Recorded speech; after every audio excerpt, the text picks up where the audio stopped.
저는 오늘 읽은 말씀 사사기 2장 1절 5절 말씀을 통해서 길갈에서 온 하나님의 사자라는 제목으로 하나님의 말씀을 함께 살펴보려고 합니다. 운동선수가 시합 날이 되면 그 전날까지 열심히 체력 단련을 잘하고 그리고는 편안한 휴식을 취하고 그리고 몸에 좋은 모약들을 먹고 몸을 최상의 상태로 만들어 놓은 다음에 그리고 운동 시합에 임합니다. 그렇게 시합에 임해도 어느 때에는 갑자기 체력이 딸리게 된다든지 갑자기 다리에 쥐가 난다든지 또는 이렇게 체력이 원치 않는 일로 인해서 그 게임에 질 수도 있습니다. 그래서 선수들은 루틴이라는 것을 가지고 내가 어떻게 이 반복적인 일을 해서 내 체력을 최상의 상태로 만들어 놓을 것인가 그것을 연구하고 그렇게 해서 시합에 나가도록 합니다. 하물며 전쟁에 나가는 사람들은 어떻겠습니까? 전쟁에 나가기 전에 자신의 무기가 제대로 잘 되어 있는지 총알은 제대로 갖추고 있는지 그리고 내 무기가 총을 쐈을 때 잘 맞는지 모든 것을 잘 관리하고 최선의 상태를 잘 해놓고 그리고 전쟁터에 나가서 싸움을 하게 됩니다. 그런데 여호수아서 5장에 보면 여리고성을 눈앞에 두고 있는 이스라엘 백성들이 저 큰 성 여리고성을 멸망시키려고 하면 그들도 무기를 달고 닦고 체력을 안배하고 그리고 작전을 잘 세워서 전쟁에 나가야 되는데 바로 여리고성을 눈앞에 두고 무엇을 합니까? 그곳에서 갑자기 하나님께서 여호수아에게 명령해서 하는 얘기가 할례를 행하라는 거예요. 할례를 행하면 여성분들은 잘 모르는데요. 남자들은 적어도 한 20 정도는 거동이 불편합니다. 임신하기도 어렵습니다. 특별히 할례를 행한 뒤에 한 일주일이 지난 일주일 동안은 꿈쩍도 하기가 힘듭니다. 그래서 어떤 사람은 이동을 하려면 할 수 없이 컵을 잘 맞춰놓고 움직이기도 합니다. 그런데 하나님께서 적들이 바로 눈앞에 보이고 있고 전쟁이 바로 눈앞에 있는데 하나님께서는 이스라엘 백성들에게 할례를 행하라고 합니다. 그래서 여호수아는 광야 동안에 할례를 행하지 못했던 이스라엘 백성들에게 할례를 행합니다. 그 할례를 행한 장소가 어디예요? 바로 길갈입니다. 이렇게 할례를 행하고 났더니 하나님의 사자가 여호수아서 5장 15절에 보니까 여호수아에게 찾아옵니다. 그래서 여호수아가 묻습니다. 당신은 어느 편이요? 그랬더니 나는 하나님께서 보낸 군대 사령관이다. 그랬더니 여호수아가 납죽절을 하면서 하나님의 사자를 맞는 그러한 장면이 여호수아서 5장 15절에 나옵니다. 그런데 오늘 본문에 보니까 그 길갈에 나타났던 하나님의 사자가 지금 베델 지역에 나타난 거예요. 찾아오신 겁니다. 이스라엘 백성들이 신앙적으로 가장 뜨거웠을 때 그때가 언제냐면 바로 길갈에서 할례를 행할 때였습니다. 오직 하나님의 말씀만을 붙잡고 하나님이 하라시면 우리는 하겠습니다.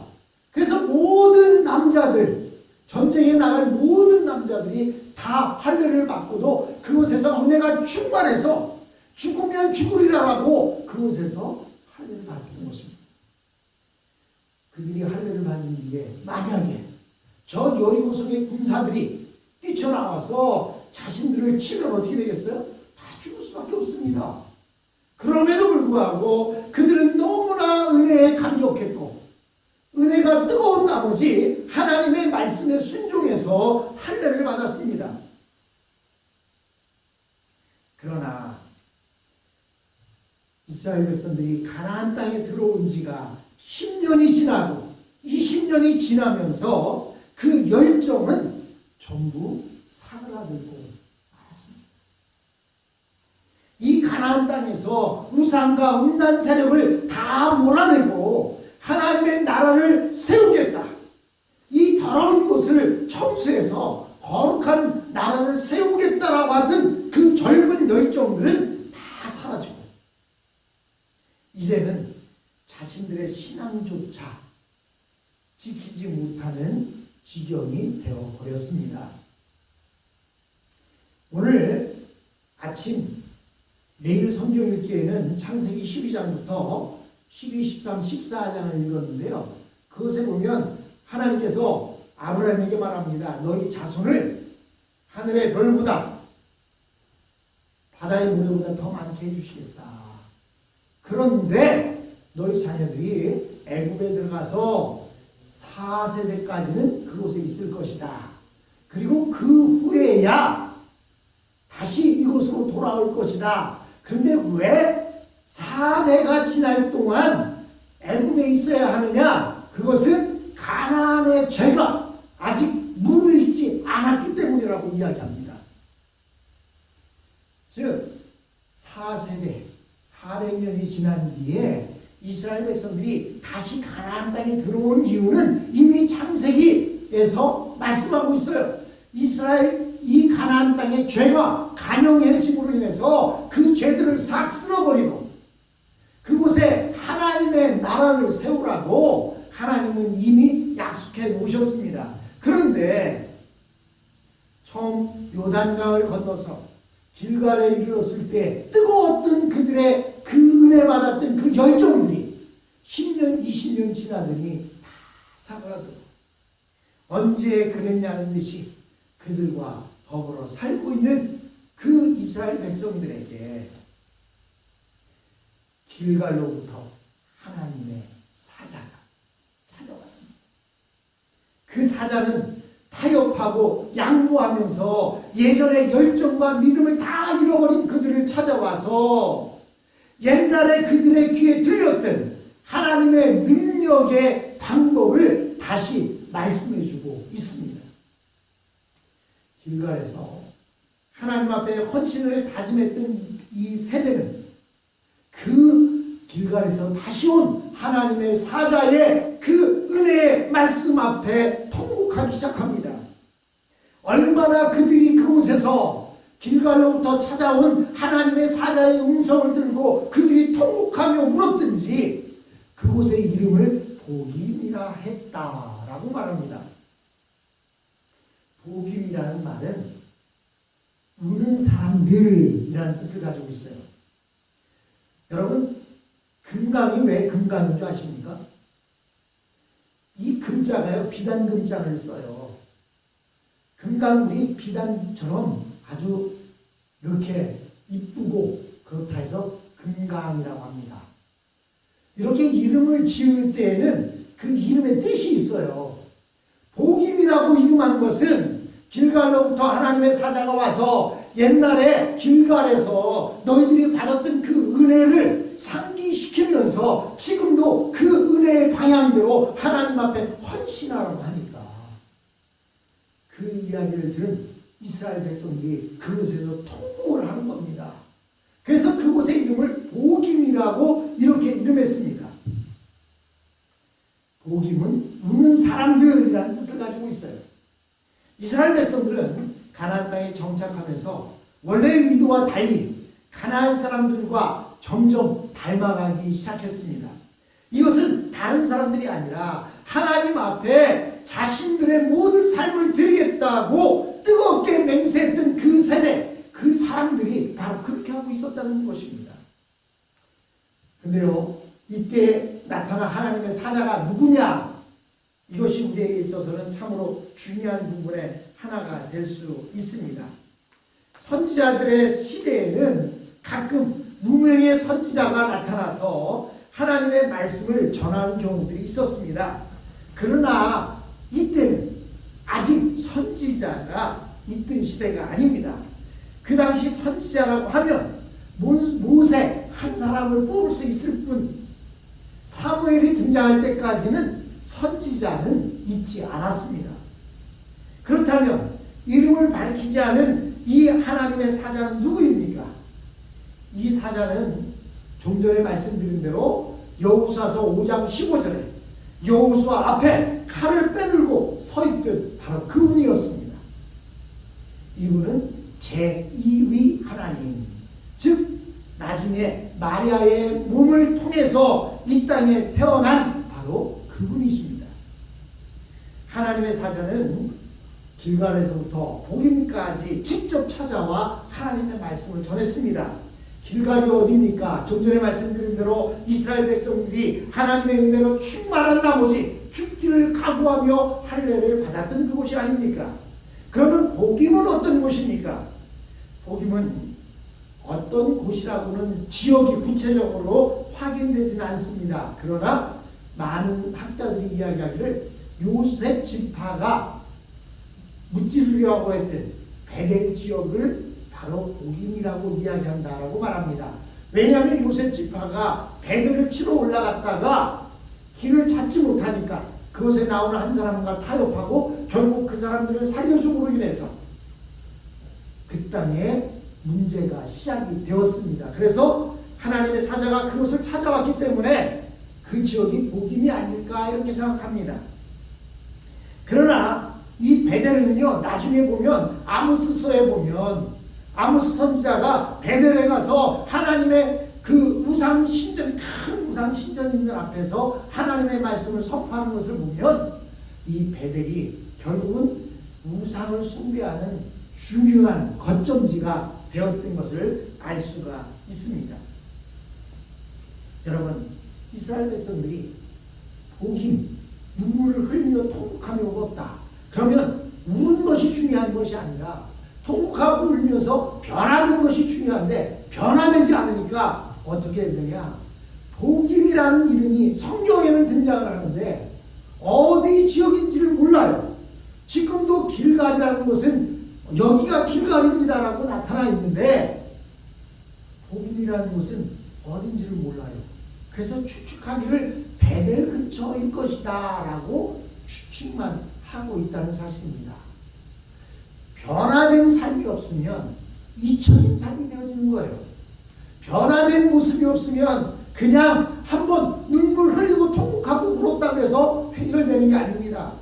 붕괴를 열어서 붕괴 때 은혜 받았다고 해서 눈물 콧물 흘리면서 통곡하고 소리 질러가면서 기도했다 할지라도 변화된 인생이 아니면 잊혀지고 마는 것입니다.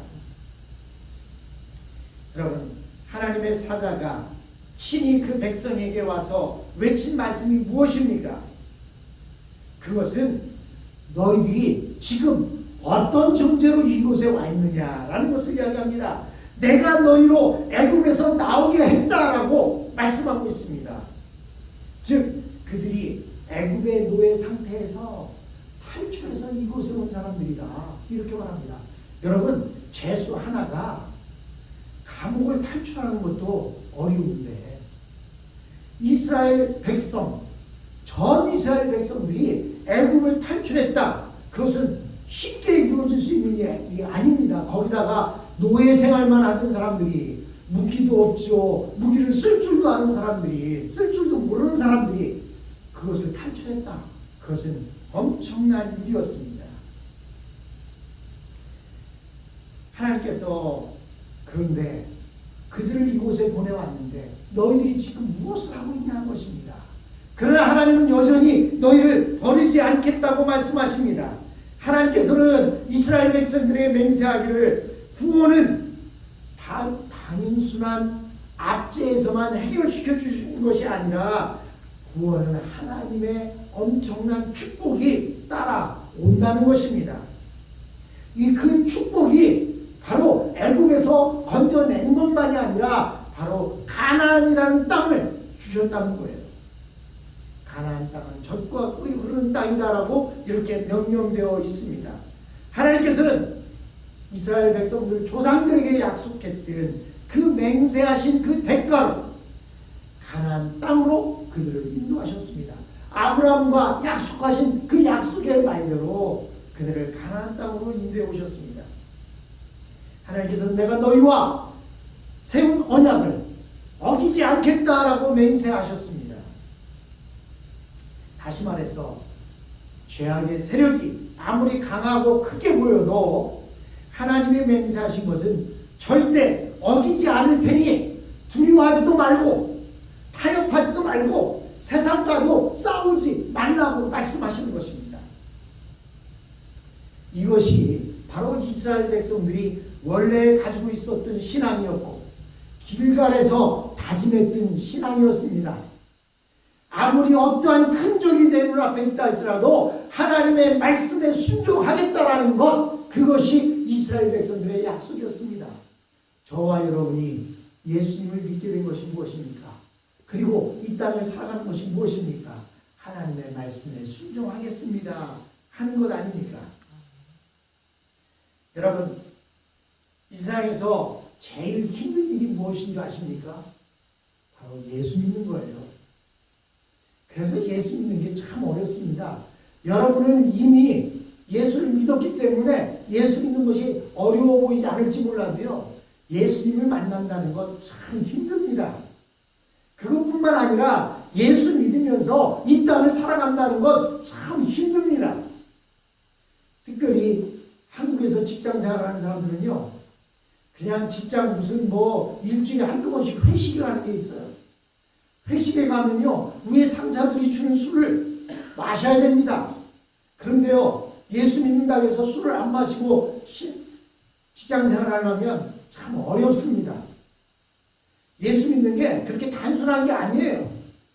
하나님께서는 예수 믿는다는 것이 그렇게 쉬울 것 같았으면 우리들에게 그 예수 믿는 자들의 겪어야 할 모든 고난이나 이런 것이 뭐하러 요한계시록에 기록되어 있겠습니까? 예수 믿는다는 것은 이 세상에서 그 어떤 일보다도 어렵습니다. 또한 신앙을 지키기 위해서 잘못하면 직장에서 쫓겨날 수도 있고, 또 신앙을 지키다 보면 예전에는 가정에서도요, 쫓겨나는 적들도 많이 있었습니다. 그런데 하나님께서 그런 우리들에게 뭐라고 말씀하시냐? 미쳐야 된다. 미쳐야 된다. 미치면요, 눈에 뵈는 게 없어요. 하나님을 믿는 사람들은 하나님 앞에 미쳐야 된다. 여러분 한번 사랑에 빠져보세요.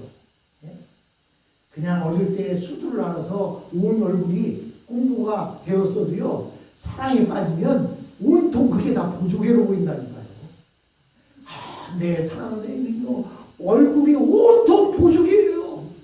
여러분, 보조개 한두 개 이렇게 들어가면 이쁘잖아요. 근데 그 사람은 한두 개가 아니라 얼굴 전체가 보조개로 단단히 됐다는 거예요. 이게 사랑하는 사람의 모습입니다. 사랑하면 미치게 되어 있어요. 여러분, 예수를 믿을 때에 미치지 않고 예수를 믿으니까 문제가 되는 거예요. 여러분, 뭐를 해도 그것에 푹 빠져서 해야지, 그렇지 않으면요, 귀찮습니다. 하기 싫습니다. 하다가 포기합니다. 그러나 하나님은 우리에게 미친 사람이라는 거예요. 하나님의 말씀 앞에 미쳐보라는 겁니다. 그분만 믿고 한번 미쳐보라는 거예요. 한번 따라와 보라는 거예요. 여러분, 아버지가 2층 침대 위에 있는 아들에게, 야, 아들 뛰어내려 그러는데, 여러분, 그 아버지에 대한 그 사랑이 없으면요, 뛰어내리겠어요? 근데요, 뛰어내려 안 해도요, 아빠 하면서 그냥 침대에서 펄쩍 뛰어내립니다. 근데요, 이웃집 아저씨가 왔는데, 이웃집 아저씨가 찾아보고 하이 그러니까 침대에서 팍 뛰어내렸다. 그런 사람이 몇 명이나 있어요. 아이들도 그런 것을 압니다. 여러분, 사랑하면 미치게 되어 있어요. 하나님은 우리에게 말씀합니다. 복음에 미친 자가 되라고 말합니다. 예수에 미친 자가 되라고 말합니다. 세상 사람들이 우리를 보고 미친 것 같다고 하면, 내가 예수를 잘 믿고 있구나. 저 사람 저거 미친 거 아니야? 어떻게 예수 믿는 사람들은 다 미친 것 같아? 이 말을 들으면 내가 신앙생활을 잘하고 있구나, 이렇게 생각하면 됩니다. 여러분, 길갈에서 이스라엘 백성들이 하나님 앞에 미치다 보니까요, 바로 적들이 저 큰 성 여리고가 눈앞에 떡하니 보고 보고 있고 군사들이 성에서 서서 저들이 언제 쳐들어올까 방비하고 있는데요. 그 앞에서 할례를 받는 거예요. 그러니까 그 속에서 무슨 소리가 들리겠어요? 끙끙 앓는 소리가 들릴 거 아니에요. 제 아내가 그래요. 저는 건강한 편인데요. 제가 엄살이 심하대요. 조금 아프면 그런데요. 그렇게 앓는 소리를 한대요. 여러분, 할례를 행한 사람들 얼마나 아팠겠어요. 그 많은 사람들이 할례를 행했으니 여러분 여리고성에서 들렸을 거 아니에요. 그런데 때는 이때다 하고 쳐들어오는 것이 아니라 그게 아마도 엄청 대단한 소리로 들렸는지 성 안에서 꿈쩍도 안 하고 나오지도 못합니다. 여러분, 이스라엘 백성들은 저들이 쳐들어와도 하나님이 계시는데, 우리에게는 하나님이 계시는데, 여러분, 저와 여러분에게는 길갈에 계셨던 그 하나님이 여전히 우리와 함께하고 계십니다. 그리고 길갈에서 칼을 빼들고 여호수아 앞에 나타났던 그 하나님의 사자 예수 그리스도가 나를 위해서 죽으시고 지금도 여전히 하늘 보좌 우편에서 우리를 위해서 기도하고 있습니다. 또한 그 예수님께서 보혜사 성령님을 우리에게 보내주셔서 우리를 보호해 주시고 은혜를 주시고 가르쳐 주시는 분으로 우리와 함께하고 있다는 사실입니다. 그러므로 사랑하는 성도 여러분, 이스라엘 백성들이 베델에서 타협함으로 인해서 그들이 나중에는 우상을 숭배하고 결국 하나님 앞에 버림받은 사람으로의 모습을 보여주고 있는데, 우리는 어떤 삶을 살아야 하는지 우리들 자신들 한번 돌아보았으면 합니다. 2021년 한 해는 우리가 길갈에서 하나님의 사자를 만났던 이스라엘 백성들과 여호수아처럼 하나님 앞에 미치며 살아갑시다. 하나님의 말씀에 미쳐봅시다. 그리고 예수님에게 미쳐서 그 예수님을 사랑하는 모습으로 이 땅을 살아가는 저와